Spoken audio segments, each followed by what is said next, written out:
कहानी की शुरुआत होती है गिलबर्ट नाम के एक आदमी से जो कोर्ट में सुनवाई के लिए आया था। उसने बैंक्स के चेक्स का फ्रॉड किया था, जिस वजह से उसे 18 महीने की जेल की सजा सुनाई गई। गिलबर्ट जेल में कैद हो गया, मगर सिर्फ 6 महीने बाद वो जेल से फरार होकर कनाडा की सरहद पार कर गया। कनाडा पहुंचकर उसने आइसक्रीम बेचने की नौकरी ढूंढी, मगर इससे पहले उसे अपना आइडेंटिटी कार्ड दिखाना होगा। लेकिन गिलबर्ट के पास तो ऐसा कोई कार्ड था ही नहीं, तो वो निराश होकर वहाँ से चल पड़ा। तभी रास्ते में उसे एक भिखारी दिखाई दिया। गिलबर्ट ने उस भिखारी से $22 के बदले उसका आइडेंटिटी कार्ड खरीद लिया। अब से उसका नाम रॉबर्ट हो गया और उसने जाकर आइसक्रीम वाले को अपनी आईडी दे दी। फिर शाम को वो एक धर्मशाला में पहुंचा, जहां दूर दराज से आए लोगों को रहने की जगह दी जाती थी। काफी बार दरवाजा खटखटाने के बाद एंड्रिया नाम की एक लड़की ने दरवाजा खोला और उस रात गिलबर्ट वहीं ठहर गया। फिर अगली सुबह उसने आइसक्रीम बेचने का काम शुरू कर दिया और वो पैसे कमाने लगा। मगर शायद उसकी किस्मत ही खराब थी, क्योंकि जल्द ही आइसक्रीम कंपनी कंगाल हो गई। आखिरकार वो अपना गम भुलाने के लिए एक बार में शराब पीने गया। इस बार का मालिक टॉमी नाम का एक गैंगस्टर था, जिसकी तलाश पुलिस भी कर रही थी, मगर पुलिस के पास उसके खिलाफ कोई पुख्ता सबूत नहीं थे, इसीलिए वो उसे गिरफ्तार नहीं कर पा रहे थे। खैर, बार से निकलते हुए गिलबर्ट सिंडस नाम के एक पुलिस वाले से टकरा गया। सिंडस यहाँ टॉमी की जासूसी करने आया था। उधर गिलबर्ट ने घर लौटकर एंड्रिया को डेट के लिए पूछा। जल्द ही उनके बीच में प्यार पनपने लगा और फिर वो साथ ही रहने लगे। एक दिन जब वो घर लौटा तो उसने अखबार में पढ़ा कि अमेरिकी सरकार उसे ढूंढने के लिए जोरों शोरों से कोशिश कर रही है। गिलबर्ट थोड़ा घबरा गया और उसने एंड्रिया को सब कुछ सच बताने का फैसला किया। उधर एंड्रिया वॉशरूम में थी और अचानक उसका चेहरा खिल उठा। असल में वो गिलबर्ट के बच्चे की माँ बनने वाली थी। उसने बाहर जाकर गिलबर्ट को एक खुशखबरी देनी चाहिए, मगर उससे पहले ही गिलबर्ट ने कह दिया कि वो बिजनेस के सिलसिले में कुछ दिनों के लिए बाहर जा रहा है। जल्द ही गिलबर्ट पुलिस को धोखा देने के लिए वैनकूवर पहुंच गया। वहां उसने फिर से नौकरी की तलाश शुरू कर दी, मगर कोई भी उसे नौकरी देने को तैयार ही नहीं था। तभी अचानक सड़क पर उसने 2 आदमियों को एक ट्रक में से पैसे निकालकर बैंक में ले जाते देखा। यहाँ से उसके दिमाग की बत्ती जली और जल्द ही उसे एंड्रिया के प्रेग्नेंट होने की खबर भी मिली। लेकिन इससे उसका इरादा और पक्का हो गया।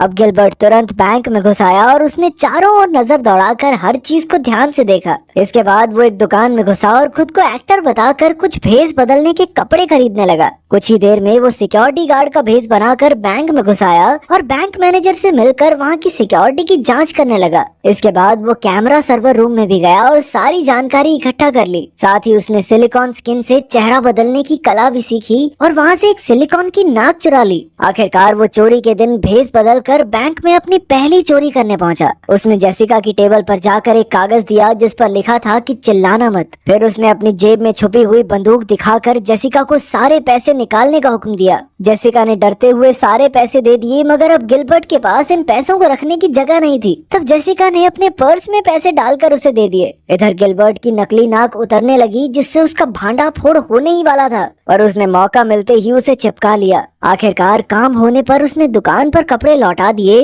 और सारे पैसे एक सूटकेस में रख लिए। इसके बाद वो तुरंत एयरपोर्ट पहुंचा, मगर यहाँ एक नई मुसीबत आ खड़ी हुई। उसने देखा कि उसके सूटकेस की एक्सरे जांच होगी तो उसके पैसे पकड़े जाएंगे। उसने जैसे तैसे कुछ पैसे अपनी अंडरवियर में छुपा लिए और वापस चेकिंग एरिया में पहुंचा। लेकिन फिर उसे पता चला कि डोमेस्टिक फ्लाइट में तो एक्सरे चेकिंग होती नहीं। खैर, जब वो घर पहुंचा तो एंड्रिया आंखें बिछाए उसका इंतजार कर रही थी। वो अपने नए घर में पहुंचे, जो गिलबर्ट ने कुछ समय पहले ही खरीदा था, मगर उसने इस बार भी एंड्रिया को अपनी सच्चाई के बारे में नहीं बताया। उसने झूठ कह दिया कि वो अपना खानदानी बिजनेस संभाल रहा है। वहीं दूसरी ओर पुलिस चोरी की जांच पड़ताल में जुट गई थी। डिटेक्टिव हॉफमैन को लग रहा था कि इस चोरी के पीछे गैंगस्टर टॉमी का हाथ है। फिर सिंडस ने पुलिस कमांडर से टॉमी को गिरफ्तार करने की इजाजत मांगी, मगर अब भी उनके पास कोई ठोस सबूत नहीं थे, इसीलिए सिंडस को खुद ही जांच पड़ताल करके सच का पता लगाना होगा। उधर गिलबर्ट को और बड़ी चोरियां करने के लिए और पैसों की जरूरत थी, इसीलिए वो टॉमी के बार में उससे मिलने पहुंचा। उसने सामने मौजूद बैंक की ओर इशारा करते हुए कहा कि वो 3 मिनट के अंदर बैंक में चोरी करके आ सकता है। अगर वो ये करने में कामयाब रहा तो टॉमी उसे $10,000 का लोन देगा, जिसे गिलबर्ट को 5 महीने में चुकाना होगा। टॉमी राजी हो गया और फिर गिलबर्ट उस बैंक के सामने पहुंचा।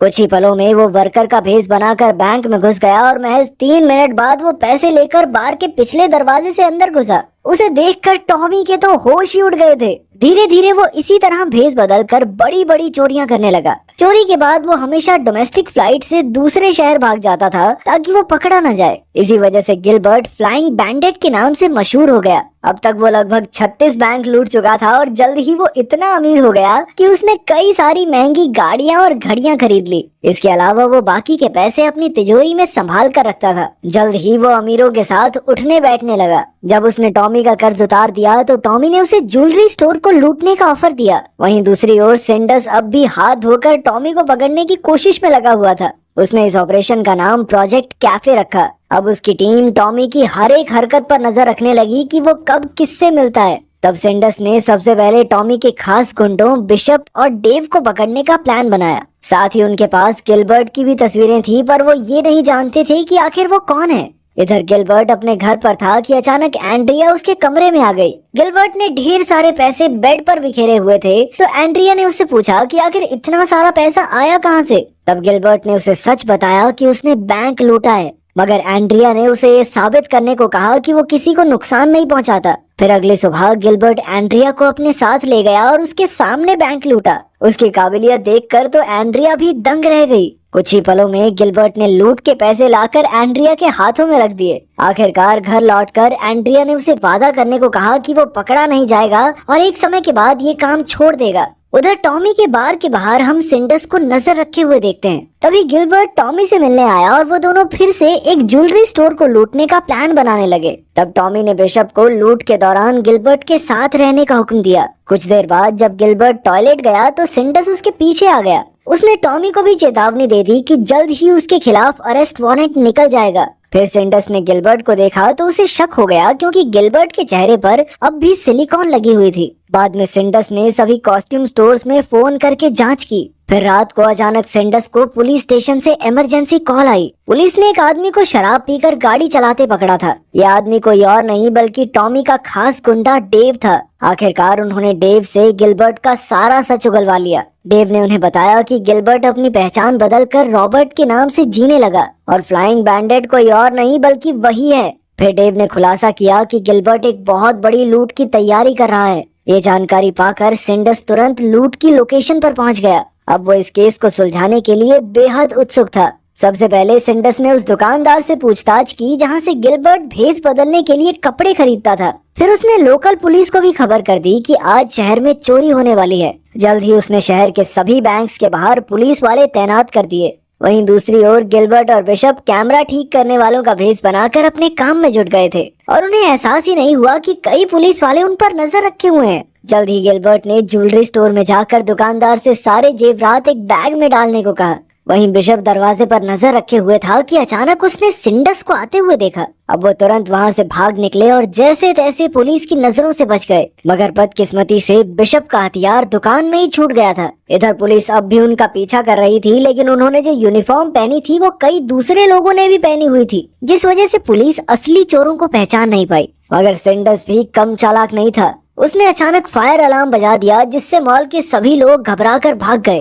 तभी उसने गिलबर्ट और बिशप को पहचान लिया और अपने आदमियों को उनके पीछे भेजा, मगर अंत में वो दोनों सिंडस को चकमा देकर भागने में कामयाब रहे। बाद में गिलबर्ट ने एंड्रिया को फोन करके सारा सामान बांधने को कहा, क्योंकि वो आज ही यहाँ से निकलने वाले थे। वहीं बिशप वापस टॉमी के बार में आ गया। जब गिलबर्ट घर पहुंचा तो उसने देखा कि एंड्रिया के पेट में दर्द शुरू हो गया था और अब किसी भी समय उनका बच्चा पैदा हो सकता है। गिलबर्ट बिना समय गवाए उसे हॉस्पिटल ले गया, जहां एंड्रिया ने एक लड़के को जन्म दिया। वहीं दूसरी ओर पुलिस ने गिलबर्ट के घर पर छापा मारा, लेकिन वहां तो कोई रहता ही नहीं था। असल में गिलबर्ट बड़ी चालाकी से टॉमी की मदद लेकर दूसरे घर में रहने लगा था। खैर, फिर पुलिस दुकान में मिले उस हथियार की जांच में जुट गई। वहीं गिलबर्ट कहीं दूर अपने बच्चे का पालन पोषण कर रहा था। गिलबर्ट आजकल कुछ ज्यादा ही फ्री था, तो एंड्रिया एक बार फिर से प्रेग्नेंट हो गई। इसके बाद एक दिन अचानक टॉमी गिलबर्ट से मिलने आया। उसने गिलबर्ट से आगे के प्लान के बारे में पूछा, क्योंकि वो फिर से गिलबर्ट से चोरी करवाना चाहता था। मगर गिलबर्ट ने ऐसा करने से इनकार कर दिया और टॉमी के जाने के बाद उसने अपने जमा किए हुए पैसे देखे। उनके पैसे लगभग खत्म होने वाले थे, पर फिर भी एंड्रिया ने उसे दोबारा चोरी करने की इजाजत नहीं दी। मगर अगली ही सुबह जब एंड्रिया सो रही थी तो गिलबर्ट एक खत में अपना पता लिखकर घर से चला गया। जब एंड्रिया की आंख खुली तो उसे एहसास हुआ कि गिलबर्ट जा चुका है। तभी फोन की घंटी बजी और एंड्रिया ने फोन उठाया तो सिंडस ने उससे गिलबर्ट का पता पूछा। एंड्रिया ने कहा कि वो तो घर पर है ही नहीं। फिर सिंडस ने सभी एयरपोर्ट्स पर फोन करके पूछताछ की पर कोई फायदा नहीं हुआ। फिर इत्तेफाक से उसने अखबार में एक और एयरलाइंस की एड देखी जो उनकी नजर से छूट गई थी। अब उनकी टीम तुरंत उस एयरलाइन की फ्लाइट की जांच में जुट गई। उधर गिलबर्ट एक होटल रूम में अपने प्लान की तैयारी कर रहा था कि अचानक उसे एंड्रिया का फोन आ गया। गिलबर्ट ने एक बार फिर झूठ कह दिया और एंड्रिया को 5 बजे एयरपोर्ट पर आने को कहा। इसके बाद उसने पहले की तरह भेस बदल कर बैंक लूटा और अपना बैग भरकर बाहर आ गया। फिर उसने देखा कि उसके जैसे कपड़े पहने कई लोग बैंक में मौजूद थे। इस वजह से पुलिस वालों ने किसी और को ही गिरफ्तार कर लिया और गिलबर्ट मौके का फायदा उठाकर बाहर आ गया। उसने टैक्सी को आवाज दी मगर वहाँ कोई टैक्सी थी ही नहीं। असल में पुलिस ने सभी टैक्सीज को दूसरे इलाके में भेज दिया था। तभी गिलबर्ट की नजर एक ऑन सेल कार पर पड़ी और वो गाड़ी खरीद कर निकल पड़ा। जल्द ही सिंडस ने बैंक में पहुंचकर सबको गिलबर्ट की तस्वीर दिखाई। तब एक पुलिस वाले ने कहा कि उसने गिलबर्ट को गाड़ी में भागते हुए देखा था। उधर गिलबर्ट एयरपोर्ट पर चेकिंग करवा के आगे बढ़ गया मगर तब तक एयरपोर्ट पर गिलबर्ट के फरार होने की खबर पहुंच चुकी थी। एयरपोर्ट वालों ने तुरंत सिंडस को खबर कर दी और सिंडस ने उन्हें गिलबर्ट की फ्लाइट को रोकने को कहा। पर हॉफमैन ने कहा कि इससे बढ़िया ये है कि वो फ्लाइट लैंड होते ही उसे पकड़ लें। इसके बाद वो दोनों हेलीकॉप्टर से गिलबर्ट का पीछा करने लगे। उधर जब गिलबर्ट फ्लाइट से बाहर आया तो एंड्रिया उसे लेने आई। तभी अचानक पुलिस की गाड़ियों ने उन्हें चारों ओर से घेर लिया। जल्द ही गिलबर्ट को गिरफ्तार कर लिया गया और सिंडस ने उससे पूछताछ की। एंड्रिया को गिलबर्ट पर बहुत गुस्सा आ रहा था क्योंकि उसने मना करने के बावजूद भी चोरी की और जब उसे पता चला कि वो तो गिलबर्ट का असली नाम भी नहीं जानती तो उसने उससे तलाक ले लिया। बाद में टॉमी गिलबर्ट से मिलने आया और उसने कहा कि उसने ही पुलिस को गिलबर्ट के खिलाफ गवाही दी थी। आखिरकार गिलबर्ट को 59 बैंक्स लूटने के जुर्म में 20 साल की सजा सुनाई गई। तो क्या गिलबर्ट को सही सजा मिली या फिर तुम लास्ट तक सोच रहे थे कि काश ये बच के निकल जाए? कमेंट्स में जरूर बताना। मिलते हैं अगली वीडियो में।